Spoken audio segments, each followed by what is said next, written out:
reputedly one of the best sources of information in Bree, the innkeeper of the Prancing Pony Inn, Barlam and Butterbur, had given me 3 names to seek out and aid. The first had been Chief Watcher Grimbriar.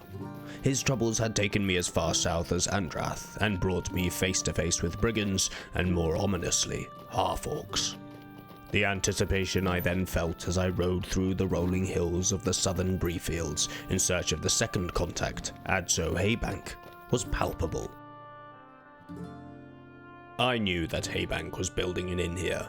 My arrival confirmed the stage of its development. The bare frames had been built along with its foundations. I was pleased to find a decent level of organization. A guard on patrol, campfires, tents for the workers and overseers, suppliers and outhouses. It did not take much to imagine what this place could one day become, and I was eager to meet the hobbit in charge.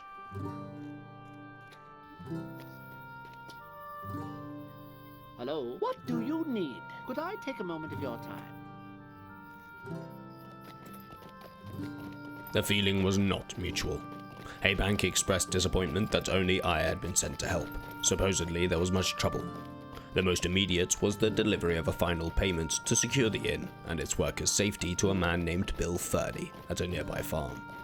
This reeked of extortion, but I went along with the plan on the off chance it wasn't.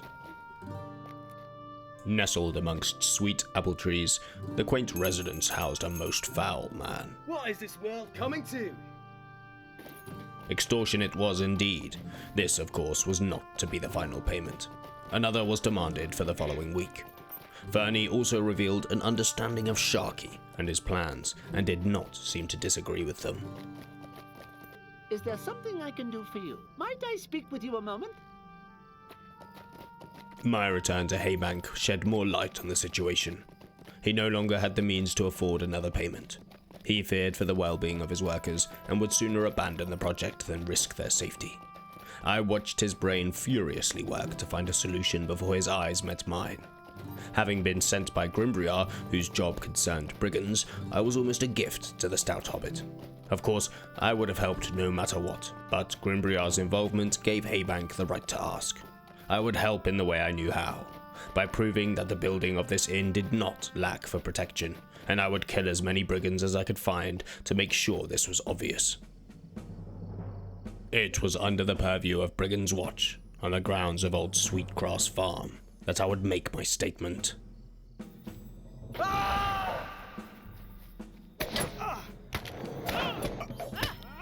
As I fought the pitiless curs, I dirtied my hands by searching their corpses, but not for personal gain. Some of them had stolen the workers' tools and coin. The supplier, Buckley Shepherd, Would you give me a moment of your time, friend? had faith in Haybank, and seeing Haybank's faith in me, had requested I return them.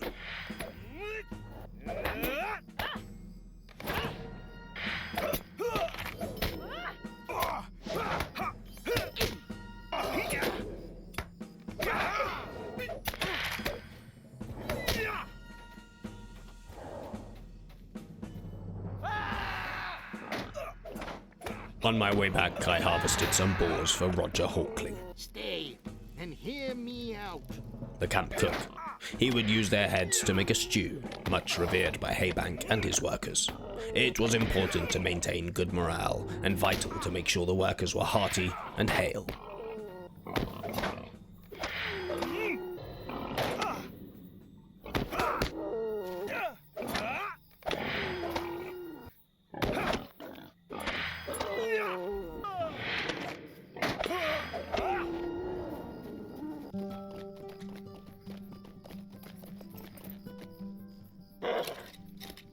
This is intolerable. What can I do for you?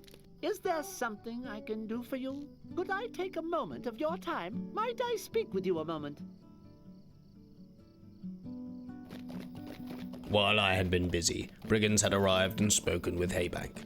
To my admiration, he had stood up to their leader, Dirk Hawthorne, who had then promised to return with a great enough force to reduce the site to a burnt patch of ground.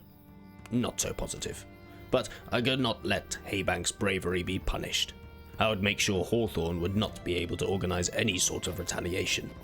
Haybank had also witnessed Hawthorne's men steal some of the camp provisions, which I would be sure to return.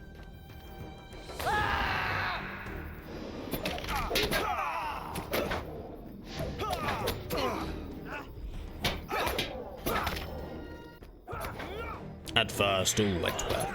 Humphrey and I worked our way through ranks of brigands at the feet of ancient ruins. Further along, we encountered Dirk Hawthorne. A tremendous clash of steel rung out as Humphrey and I exchanged mortal blows with him and his underling. We were beginning to take the advantage when my fervent cries and the sonorous meeting of our swords drew the attention of many brigands. Come, Humphrey. I've been shot. Humphrey, we must retreat now. There's no time for heroics.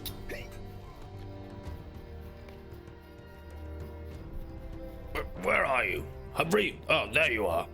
What were you doing back there? I dealt with him, sir. You what? Hawthorne, he's dead. In the confusion, I managed to get a good thrust in. His men were so bunched up and dazed, they didn't even notice me dash out.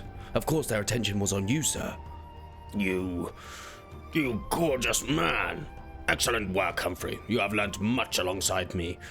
We make quite the pair, do we not? Our retreat turned into a major success. While Hawthorne's men chased me, Humphrey was able to finish him off. A new level of trust established itself between the two of us. Humphrey had proved to be more than I had previously thought, and I was more content than ever to have him at my side. All that was left to do was to collect a few more of the stolen provisions and head back to Haybank.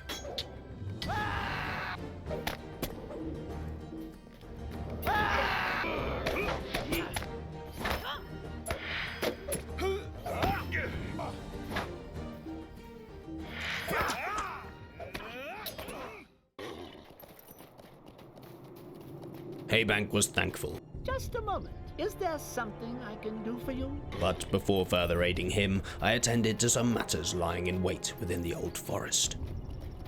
The Old Forest had been spoken of with a level of reverence and fear. When I entered, I began to feel why. I was almost immediately swallowed by the ancient woods. The Chetwood was grand, its enormous trees erupting from the ground to meet the sky. The trees here were more content with preventing light from the sun or moon from ever reaching the ground. Whether they themselves felt its warmth was a mere afterthought. Within seconds of entering, not only did I no longer feel the sun's warmth on my skin, but I even struggled to stir any memory of it. The shadow and pressing mass of these ancient trees was so great that even the memory of sun, its warmth and blinding light, was forced aside. It was not long before I encountered one of the things I sought. Shepherd was in need of tough vines harvested from the tree roots. Hello, friend. Could you help me with something? The brigands had stolen many iron nails, and he believed these could be used to lash the crossbeams together. While not too troublesome, these roots had a will of their own. Dark and brooding the forest was, yet it also emanated a strong sense of wisdom. I felt an interloper, one who knew nothing, a passing speck in the annals of time. The sense of being observed was present all around, and I was unsure whether only the roots of these trees possessed such instincts. The tree, Humphrey! The tree is moving! My instincts were correct. The trees themselves were more alive than normal. They may have been our toughest opponent yet, and I felt sympathy that it was through the harvesting of their roots that they were being disturbed, and felt threatened enough to fight. From that moment on, I made sure to be more careful, leaving the otherwise peaceful trees in their long slumber, which went well.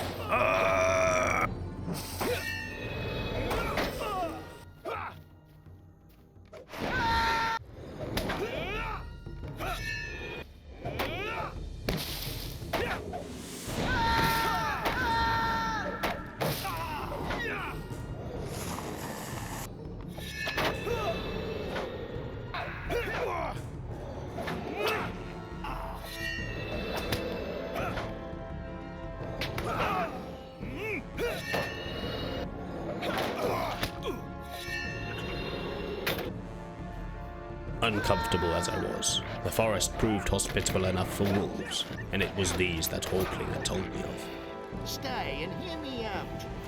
A pack of them had killed and dragged away a productive milk cow, enjoyed by the whole worksite. It was preventative to thin their numbers, but I couldn't help feel that Hawkling's request drew more from revenge. Finally, we found the site I'd begun to earnestly search for. I had heard from a supplier at the work camp, Graham Larkspur, that the waters were sweet and refreshing, but it was more the wonder in his voice when he spoke of it that stirred my excitement. Will you let me speak my piece? It truly was a beautiful spring, a welcome sight for our wearied eyes, which constantly strained in the gloom and were yet to be rewarded for their effort. Larkspur had requested a pail of its water to be brought back to the camp.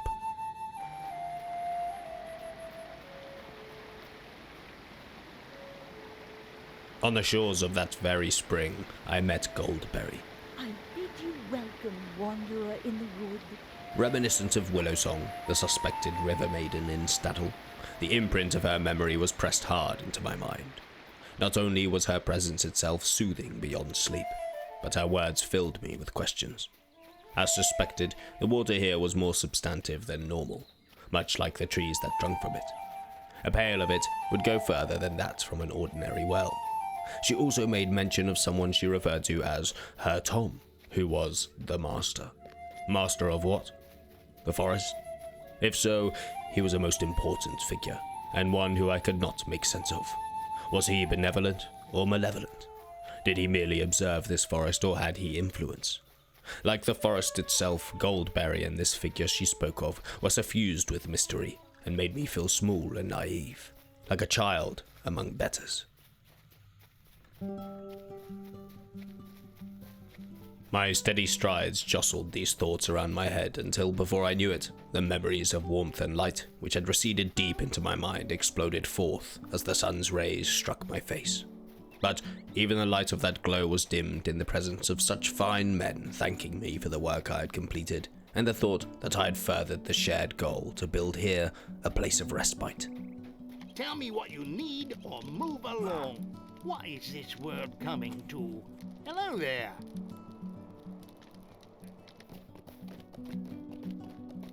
I was more than happy to secure this work site and Haybank's future in for good. His final request was welcome. Might I have a word with you? Fernie, who he had initially paid, had sent him an open threat. His henchman named Brunmore would be after Haybank. Staggeringly, Fernie was stupid and arrogant enough to inform him of Brunmore's location. Eliminating this final brigand leader of note in the vicinity was non-negotiable. The self-named Outlaw's Haven was little more than a few walled tents. Not only did it poorly live up to its name in comfort, but its defenses were also lacking. The guards were not a challenge, and we easily fought our way up to its pinnacle, where we found Brunmore.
With his death, I was left with one more task to help future-proof work on the inn. Hawkling had pointed out that winter was coming. I do not ask much of you. Of course, the camp's blankets and pelts had not escaped the brigands' greed. So to keep the workers warm and Hawkling's time free for curing, I would bring back some thick bear pelts. At that moment, my callous handling of the bears did not strike me as strange. Myself, from as little as a few months before, would have been in awe though.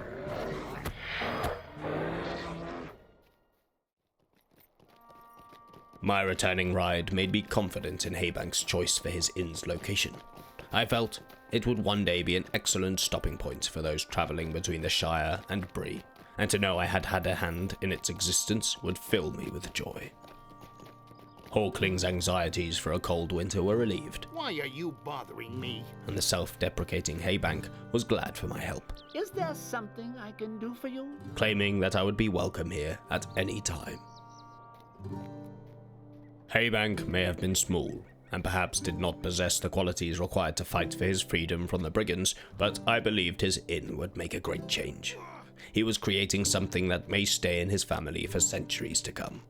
The satisfaction of hungry mouths and thirsty lips, the gratitude from those wearied by travel, and who knew what else, would be mainstays of Adso Haybank's surroundings for the foreseeable future.